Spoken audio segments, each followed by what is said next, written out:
Slogan.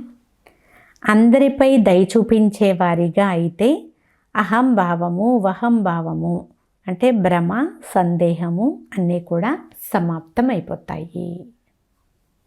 ఈరోజు అవ్యక్త సూచన.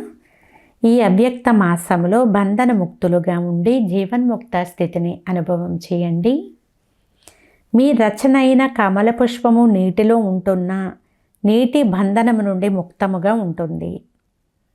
మీ రచనలోనే ఇంతటి విశేషత ఉన్నప్పుడు మరి మాస్టర్ రచయితలో లేకుండా ఉంటుందా? ఎప్పుడైనా బంధనములో చిక్కుకున్నప్పుడు మీ ముందు కమల పుష్పము యొక్క ఉదాహరణను ఒకసారి చూసుకోండి.